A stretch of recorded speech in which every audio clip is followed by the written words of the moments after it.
Assalamualaikum. Good morning, students. Hope you all are fine and doing good at home. This is me, Ms. Amna Ashraf, your science teacher. So, students, last week we have started one chapter, Unit 1, Classification of Living Things. But we did not complete that chapter. Half topics we completed in that video. So, now today we will continue with the further topics.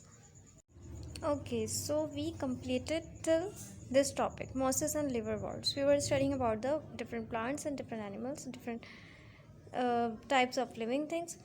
So we have done till here mosses and liverworts. Now our next topic is ferns. What are ferns? Ferns क्या हैं? किस तरह के plants हैं? Ferns are plants that like to grow in damp, shady places. Ferns have tiny tubes inside their stems and leaves. Ferns वो plants हैं जो कि कहाँ रहते हैं, मतलब जो नम जगहें होती हैं जहाँ पे ज़्यादा नमी होती है या सायादार जो जगह होती है, shady places, वहाँ पर जो है वो ये plants पाए जाते हैं. They have tiny tubes inside their stems and leaves. इनके स्टेम्स और लीव्स में बहुत टाइनी सी ट्यूब्स होती हैं. These tubes carry food and water from one part of plant to another. ये ट्यूब्स क्या काम करती हैं? जो फूड और वाटर है उसको एक पार्ट से दूसरे पार्ट तक पहुंचाने का काम करती हैं. The leaves of fern plants are called fronds. जो लीव्स हैं फर्न प्लांट्स के वो क्या कहलाते हैं? फ्रॉन्ट्स. फ्रॉन्ट्स क्या हैं? ये लीव्स हैं. Each frond is divided into lot of leaflets. यानी कि जो हर फ्रॉन्ड है एक लीव्स जो हैं वो मज़ीद छोटे छोटे लीफलेट्स में डिवाइड हो जाते हैं. All ferns reproduce by making spores. सारे फर्न्स रिप्रोड्यूस किस तरह से करते हैं? स्पोर्स बनाते हैं पहले वो. Fern spores grow in tiny clusters on the under side of the leaflets in special pores called sporangia. जो फर्न के स्पोर्स हैं वो एक क्लस्टर की फॉर्म में ग्रो होते हैं. और वो कहाँ पर ग्रो होते हैं? एक स्पेशल एक स्ट्रक्चर होता है लीफलेट्स के अंदर जो कहलाता है स्पोरेंजिया. यानी इसके अंदर क्या पाए जाते हैं? सारे spores. Each sporangium splits open and releases the spores which then fall to the ground. अभी जो स्पोरेंजियम है ये एक बड़ा सा स्ट्रक्चर बन गया जिसके अंदर सारे स्पोर्स हैं. वो स्प्लिट हो जाता है यानी वो एकदम से टूट जाएगा और उसके अंदर जो सारे स्पोर्स थे वो रिलीज़ होकर सारे ग्राउंड पर गिर जाएंगे. तो इस तरह से एक स्पोर जो है वो पूरा एक न्यू फर्न प्लांट बना लेगा. Now come to the next type of the plants which are seed bearing plants. Seed bearing plants का मतलब क्या है? जिसमें seeds होते हैं. So one is first is seed bearing plant is gymnosperms. Gymnosperms are seed bearing plants that are non flowering. यानी gymnosperms जो है वो सीड बेयरिंग प्लांट्स तो हैं, इनके अंदर सीड्स हैं but they are non flowering means उनके अंदर फ्लावर्स नहीं होते हैं. They have well developed roots stems and leaves. उनकी जो रूट्स स्टेम्स और लीव्स हैं वो वेल डेवलप्ड हैं यानी बहुत अच्छे से डेवलप हुई हुई हैं. They have fine needle like leaves. उनके जो है वो बिल्कुल पतली पतली सी और बिल्कुल नीडल की तरह लीव्स होते हैं. You can see in the picture बिल्कुल नीडल लाइक लीव्स हैं इसके लंबे लंबे. They produce seeds in special structures called cones. ये कहाँ पे सीड प्रोड्यूस करते हैं? इनके एक स्पेशल स्ट्रक्चर जो कोन्स कहलाता है उसमें ये सीड्स प्रोड्यूस करते हैं. Cycas and Pinus are examples of gymnosperms. Cycas और पाइनस दो प्लांट्स हैं जो कि एग्जाम्पल्स है जिम्नोस्पर्म्स के. यानी कि ये सीड प्रोड्यूसिंग तो है, सीड तो प्रोड्यूस करेंगे लेकिन इनमें फ्लावर्स नहीं होंगे. You can see in the picture this is the pine tree. क्या यहाँ पे जो आपको एक भी फ्लावर नज़र नहीं आ रहा होगा? इट मीन्स ये फ्लावर प्रोड्यूस नहीं करते. So the next seed bearing plant is angiosperm. Angiosperms are seed-bearing flowering plants. They have well-developed root stem and leaves. Angiosperms वो seed-bearing plant है लेकिन वो flowering plants हैं यानी वो flowers produce करते हैं. You can see in the picture यहाँ पे आपको flower नज़र आ रहा होगा. इनकी भी रूट स्टेम और लीव्स कैसी हैं? वेल डेवलप्ड हैं. They are classified into two groups, monocotyledons and dicotyledons. अब इनको भी मज़ीद टू ग्रुप्स में डिवाइड कर दिया गया है. We will discuss one by one. So first type is monocotyledonous. Monocotyledonous plants the floral parts are usually arranged in groups और मल्टीपल्स ऑफ 3. जो मोनोकोटिलेडनस प्लांट्स है उसके फ्लोरल पार्ट्स ग्रुप्स में अरेंज होते हैं या फिर 3 के मल्टीपल्स में अरेंज होते हैं. The leaves have veins running parallel to one another. उनके लीव्स जो है वो इस तरह से होंगे कि उनमें वेन्स होंगी और जो एक दूसरे के पैरेलल जा रही होंगी. यानी कि उसका स्ट्रक्चर कुछ इस तरह से होगा लीव्स का. ये जो है लीव्स की क्या होती है? वेन्स होती हैं लेकिन एक दूसरे के पैरेलल जा रही होंगी. मतलब एक वेन यहाँ है, एक वेन यहाँ है, एक वेन यहाँ. इस तरह से जो है वो इनके लीव का स्ट्रक्चर होगा. Most monocotyledonous plants have a fibrous root system. इनके पास जो है वो फाइब्रस रूट सिस्टम होता है. फाइब्रस रूट सिस्टम वो होता है कि जो रूट्स स्टेम से डेवलप होती हैं यानी स्टेम से ही नीचे मज़ीद जा रही होंगी. दे produce seeds with one seed leaf. सिर्फ एक सीड लीफ से सीड प्रोड्यूस करते हैं. That's why their name is monocotyledons. Mono का मतलब क्या होता है? वन. तो एक सीड लीफ से बनता है सीड प्रोड्यूस होते हैं, तो that's why they are called monocotyledons. Some common examples of monocotyledonous plants are wheat, rice, maize and lily. कुछ जो examples हैं इन monocotyledonous plants की वो हैं wheat, rice, maize और lily. Second is dicotyledonous. Di का मतलब क्या होता है? two. In dicotyledonous plants, the floral parts are usually arranged in groups of 4 or 5. Dicotyledonous में क्या होता है कि floral parts groups में arrange होते हैं 4 और 5 के group में. Their leaves have veins arranged in branched network. इनके leaves पर जो veins होती हैं वो branched network में पाई जाती हैं. इनकी parallel arrange नहीं होंगी बल्कि एक branch की form में होंगी.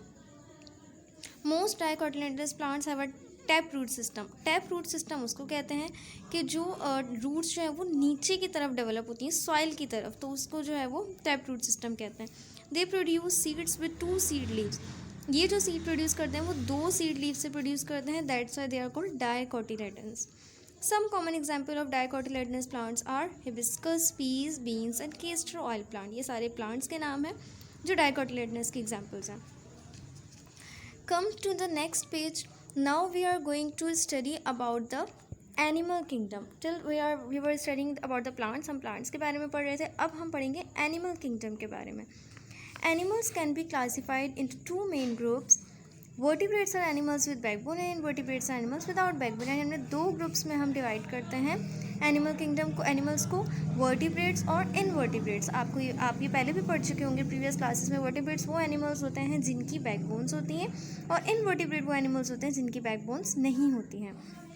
सो firstly we will discuss about the invertebrates. Scientists have already named about 1 million different type of invertebrates. Scientist ने मिलियन की तादाद में इनवर्टिब्रेट्स को डिस्कवर किया है. One by one we are going to study some invertebrates. One is sponges. Sponges क्या हैं? Sponges इस तरह के ऑर्गेनिज्म हैं जिनका ना तो हेड होता है, ना ही आर्म होती है और ना ही लेग्स होती हैं. ना ही वो एक जगह से दूसरी जगह पर मूव करते हैं, बल्कि वो क्या करते हैं, रॉक्स पर अटैच हो जाते हैं. They attach themselves to rocks और प्लांट्स, एंड रॉक्स या प्लांट्स पर अटैच रहते हैं.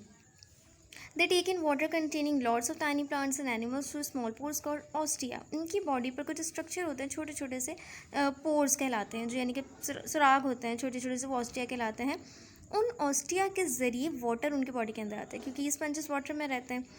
After the food and oxygen has been absorbed, the water is pushed out through one large mouth-like hole called the osculum. जब उनके पास food आ जाता है और वो फूड और ऑक्सीजन उनकी बॉडी में एब्जॉर्ब हो जाती है, जो एक्स्ट्रा वाटर बचता है वो उनकी बॉडी से बाहर कैसे जाता है? एक माउथ लाइक होल प्रेजेंट होता है, ऑस्क्यूलम. एक बड़ा सा यानी कि होल प्रेजेंट होगा, सुराख होगा, उसके ज़रिए जो है वो पानी बाहर जाता है. यानी आता किसके ज़रिए है? ऑस्टिया, छोटे छोटे से पोर्स हैं, और जाता किसके ज़रिए है बाहर? Osculum. Next is coelenterates. Jellyfish and corals belong to a group of invertebrates called coelenterates. Jellyfish और कोरल्स 2 एग्जाम्पल हैं जो कि सीलेंट्रेट से बिलोंग करती हैं. इनकी बॉडी किस तरह होती है? They have hollow bodies and live in the sea. यानी कि बिल्कुल खाली सी बॉडीज़ होती हैं जिसके अंदर कोई स्ट्रक्चर प्रेजेंट नहीं होता, और ये सी के अंदर रहती है, समंदर के अंदर. A jellyfish looks like an umbrella with thin arms called tentacles. Jellyfish जो है बिल्कुल अम्ब्रेला की तरह दिखती है और इसकी आर्म्स होती हैं जिसको टेंटिकल्स कहा जाता है. वो टेंटिकल्स किस काम आते हैं? ज़ाहिर फूड वगैरह को कैप्चर करने के काम आते हैं. उन आर्म्स की मदद से, उन टेंटिकल्स की मदद से जेलीफिश जो है वो अपना खाना लेती है.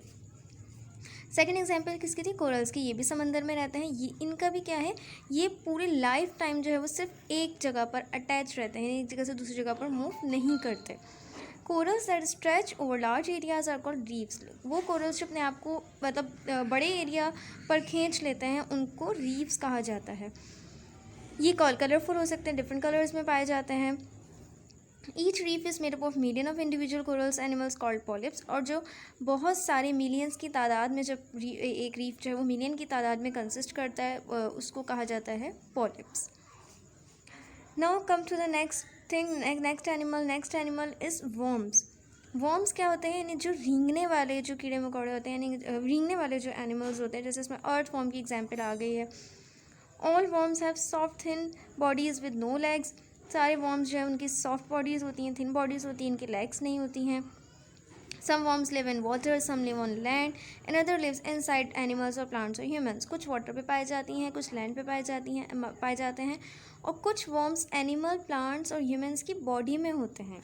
जैसे कि हमारे अंदर जो है वो राउंड वॉर्म्स टेप वॉर्म्स पाए जाते हैं, राउंड वॉर्म्स पाए जाते हैं, तो कुछ वॉर्म्स जो है वो बॉडी के अंदर रहते हैं. Most ribbon worms live in the sea. Ribbon worms जो है वो समंदर के अंदर रहते हैं. The bodies of earth worms and leeches are divided into sections called segments. इनकी बॉडी जो है वो डिफरेंट सेक्शंस में डिवाइड हुई हुई है जिनको सेगमेंट्स कहा जाता है. जैसे अगर फॉर एग्जांपल ये अर्थवॉर्म की बॉडी है तो इसमें क्या होंगे, ऐसे इस तरह से सेगमेंट्स बने हुए होंगे. ठीक है, तो ये किस चीज़ में डिवाइड हुई हुई है, सेगमेंट्स में. Most leches live in water. Leches जो है वो पानी के अंदर रहती हैं. They have a flat body with a sucker at each and. उनकी फ्लैट बॉडी होती है बिल्कुल, और सकर जो है वो हर एंड पर जो है वो प्रेजेंट होता है. They use the front sucker to feed on the blood of the fish and other animals that live in the water. इनकी बॉडी के फ्रंट पर जो सकर मौजूद होता है उससे क्या करते हैं वो ब्लड वगैरह जो है वो फीड करते हैं दूसरे एनिमल्स का, जो दूसरे एनिमल्स पानी में रहते हैं. Flatworms look like wide leaves and और लॉन्ग रिबन्स. फ्लैटफॉर्म्स जो किस तरह लंबी सी बिल्कुल रिबन की तरह से दिखते हैं. Tape worms and flukes live inside human bodies where they can cause serious illness. Tape worm की एग्जांपल है और फ्लूक्स की एग्जांपल है जो ह्यूमन बॉडी के अंदर पाए जाते हैं. ये वॉर्म्स मतलब हमें महसूस नहीं होंगे, लेकिन ये अगर हमारी बॉडी के अंदर होंगे तो ये क्या करेंगे, कुछ ना कुछ बीमारी कॉज करेंगे हमारी बॉडी में. Okay, so next is echinoderms. Echinoderms कौन से एनिमल्स हैं, उसमें एग्जांपल आती है स्टारफिश की, सी अर्चिन की और सी ककम्बर्स की. ये वो एनिमल्स हैं जो कि कहाँ रहते हैं, समंदर में रहते हैं. They are called echinoderms because they have spiny skin. इनको इकाइनोडर्म्स इसलिए रहते हैं कि इनकी स्पाइनी स्किन है, कांटेदार, हल्के हल्के से जो इनकी सरफेस पर कांटे नुमा स्ट्रक्चर प्रेजेंट होगा. आर्म्स जो है वो स्टारफिश की तरह covered with hundreds of tiny tubes called tube feet. उसके अंदर हंड्रेड्स की तादाद में ट्यूब फीट्स होती हैं. The tube feet help the starfish to move about and also to stick to rocks or shells. ये जो tube feet का structure इनके अंदर present है, इनको movement में help करता है. They also help the starfish to pull apart the shell of cockles and oysters in order to eat the soft flesh inside. इसके अलावा ये tube feet इसको दूसरे animals का flesh खाने में भी मदद करती हैं. Starfish use their tube feet to take in oxygen from sea water. इसके अलावा starfish अपने tube feet को इस्तेमाल करता है ताकि वो sea water से ऑक्सीजन को ले सके. तो स्टारफिश और इकाइनोडर्म्स वगैरह, स्टारफिश और सी अर्चिन और सी ककम्बर जो एग्जाम्पल आ गई इकाइनोडर्म्स में से. यहाँ पे आप पिक्चर में देख सकते हैं, ये स्टारफिश है जिसकी 5 आर्म्स हैं, और ये सी अर्चिन है जो पूरे इसकी बॉडी पर क्या है, कांटे कांटे आपको नज़र आ रहे होंगे, तो स्पाइनी स्ट्रक्चर है. Okay, next group is mollusc. Mollusc is an invertebrate with a soft body and no bones. Mollusc जो है वो इनवर्टिब्रेट के टाइप है जिसकी सॉफ्ट बॉडी होती है और इसमें बोन्स नहीं होती हैं. Most mollusc have a hard shell on the outside to protect their soft body. लेकिन मोलस्क के ऊपर जो है वो हार्ड शेल की कवरिंग होती है जो उनको प्रोटेक्शन प्रोवाइड करती है. Some mollusc such as cuttlefish and squid have a shell that grows inside their body. कुछ मोलस्क के अंदर जो शेल होता है वो उनकी बॉडी के अंदर ग्रो करता है. Octopus is a mollusc that has no shell at all. Octopus एक मोलस्क की एग्जाम्पल है जिसके अंदर कोई शेल नहीं होता. ऑक्टोपस जो है वो का नाम आपने सुना होगा, जिसकी 8 legs 8 आर्म्स होती हैं. Some mollusc live in water and others live on land. कुछ जो है वो वाटर में रहते हैं और कुछ जो है वो लैंड पर रहते हैं. The other group is arthropods. Arthropods जो है वो एक इंपॉर्टेंट ग्रुप है इनवर्टिब्रेट्स का जो लेग्स, जिसमें जॉइंटेड लेग्स पाई जाती हैं. बीटल्स, बटरफ्लाइज, क्रैब्स, स्पाइडर्स, ये जो है वो सारे आर्थ्रोपोड से बिलोंग करते हैं. इसमें जो है वो आपको क्रैब्स में भी टांगे होती हैं, स्पाइडर में भी होती हैं जॉइंटेड लेग्स. तो ये वो ग्रुप है इनवर्टिब्रेट्स का जिसमें जॉइंटेड फीट होते हैं. The bodies are divided into separate sections. The hard outer covering called an exoskeleton. इनकी बॉडी के ऊपर एक हार्ड सी आउटर कवरिंग होती है जो कि एक्सोस्केलेटन कहलाती है, जिससे क्या होता है, इनकी बॉडी को प्रोटेक्शन मिलती है. सेंटीपेड्स and millipedes are also arthropods. सेंटीपेड्स और मिलीपेड्स भी जो है वो आर्थ्रोपोड्स की एग्जाम्पल है. The bodies are divided into segments. इनकी बॉडी में किस में डिवाइड हुई हुई है, सेगमेंट्स में डिवाइड हुई हुई है. Each segment has either 1 or 2 pair of legs. Her segment के अंदर एक या दो से ज़्यादा पेयर जो है वो लेग्स के मौजूद होते हैं. Spider and scorpions are a type of arthropod called arachnids. Spider और स्कॉर्पियंस को जो है वो एरिकनीड्स कहा जाता है. All arachnids have 8 legs. Arachnids को इसको अलग ग्रुप में मतलब इसलिए रखा है क्योंकि इनके अंदर 8 टांगी होती हैं. You can see here some pictures. Insects such as butterflies, bees and cockroaches have 6 legs. Butterfly, bees और cockroaches की 6 legs होती हैं. Crabs, lobsters, shrimps and water fleas have several pairs of legs. इनमें जो है वो बहुत सारे pairs होते हैं legs में. This is a picture of butterfly. It is a beetle. It is a spider. इसमें आप देख सकते हैं कि 4 pairs हैं legs के. ये scorpion है. ये सेंटीपेड है, इसमें बहुत सारे पेयर्स हैं, लाइक सी क्रैब है. So these are some group of arthropods. उसके बाद नेक्स्ट टॉपिक हमारे पास आता है वर्टिब्रेट्स का. As you know that vertebrates कौन से ग्रुप हैं जो जिसके साथ बैकबोन जिन पे बैकबोन मौजूद होती है. But this topic we will continue in the next video because today we have discussed about the invertebrates. हमने इनवर्टिब्रेट्स के बारे में पढ़ा है, but in next video we will continue study about the vertebrates. But till then you have to complete your book work. तब तक आपने जो अपना बुक वर्क कंप्लीट करना है. Come on page number 14. Match the organism. This question number 4 you have to complete. Match the organism to its characteristic. यहाँ पे organism की करेक्टरिस्टिक्स के साथ जो है वो आपने मैच करना है. यहाँ पे मैंने मैच किए हुए हैं सारे, जो भी है वायरस, बैक्टीरिया, एल्गा, जो भी इनके करेक्टरिस्टिक्स हैं उनके साथ आपने इनको मैच करना है. When you will come on page number 15, next page पे आपको एक्सरसाइज दी हुई है. Identify the animals. आपने इन एनिमल्स को आइडेंटिफाई करना है. So this is a sponge. Sponges हैं ये. Next picture is of crab. Next picture is of starfish. This is centipede. ये सारे मैंने नाम लिख दिए हैं. You have to complete it in your book. आपने ये 2 एक्सरसाइजेज जो हैं वो अपने बुक में कंप्लीट करने हैं. And I hope that you have completed your copy work. आपने कॉपी वर्क मैंने लास्ट वीक में PDF में दिया, तो I hope that you have completed that work. So students, this is enough for the today. I hope that you have understood each and everything. We will meet you in next class and next video. Till then, take care of yourself. Allah Hafiz.